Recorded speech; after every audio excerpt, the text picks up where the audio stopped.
ini selaraskan keanggunan.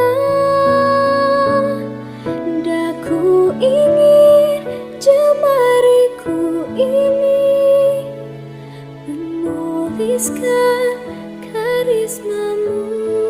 Bismillahirrahmanirrahim. Assalamualaikum warahmatullahi wabarakatuh. Hello children, good morning. How are you today?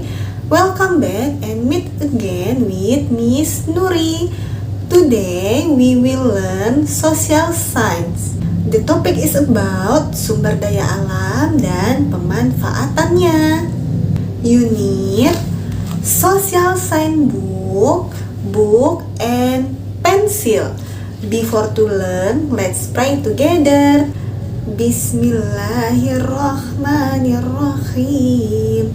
Rabbi zidni ilman warzuqni fahman wa alhiqni bis-sholihin. Amin.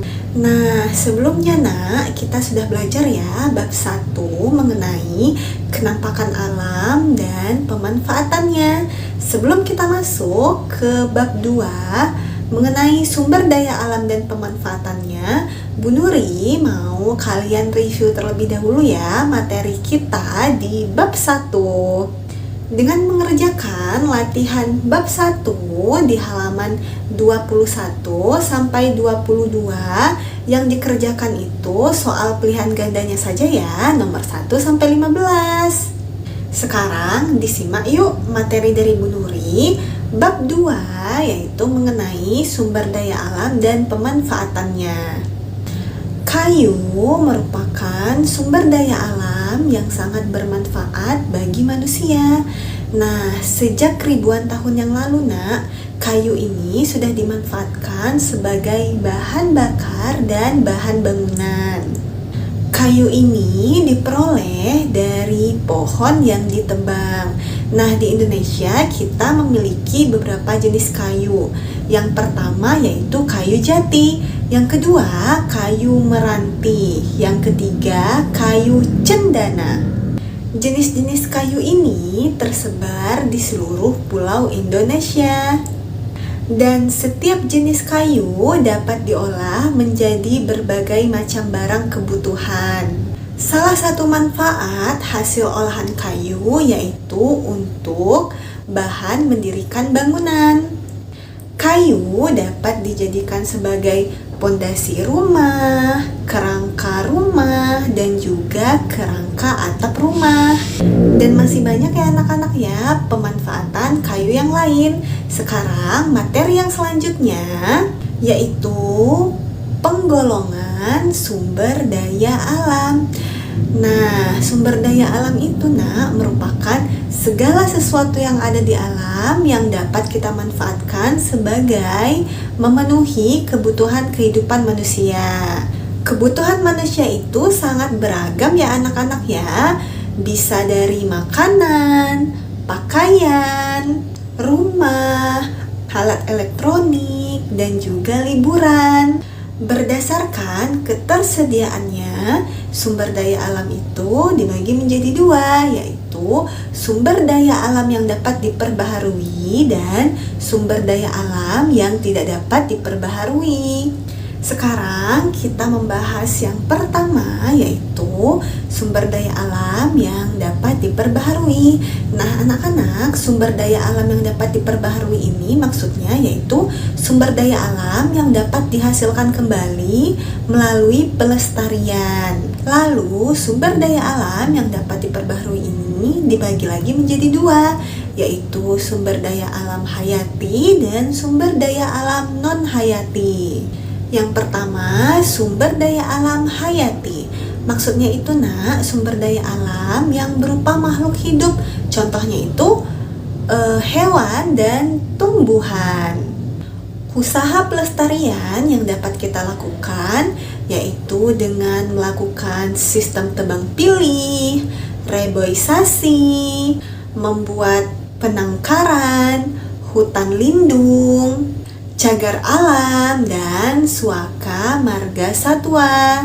Lalu yang kedua yaitu sumber daya alam non-hayati, merupakan sumber daya alam yang berupa benda tidak hidup. Contohnya itu misalnya tanah, air, udara, dan sinar matahari. Lalu Bu Nuri, bagaimana ya caranya supaya kita dapat melestarikan sumber daya alam non-hayati? Nah, caranya itu salah satunya dengan menghemat penggunaan air, melakukan kegiatan penghijauan, dan juga tidak membuang limbah ke tanah dan juga ke saluran air.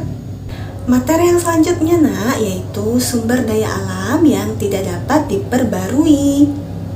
Sumber daya alam yang tidak dapat diperbarui itu maksudnya sumber daya alam yang tidak dapat dihasilkan kembali jika telah habis dimanfaatkan oleh manusia.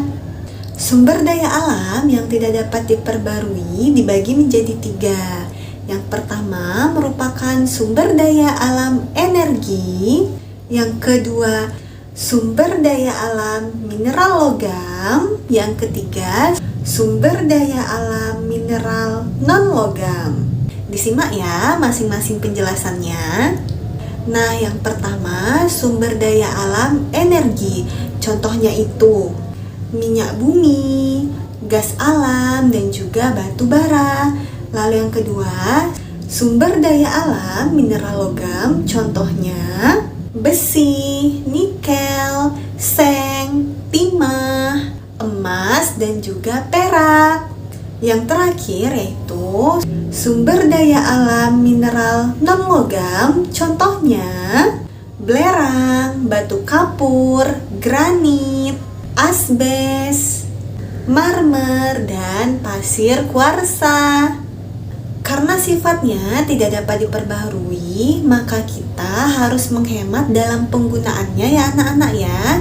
Salah satu cara untuk menghemat penggunaan sumber daya alam yang tidak dapat diperbarui yaitu dengan memanfaatkannya secara bijaksana.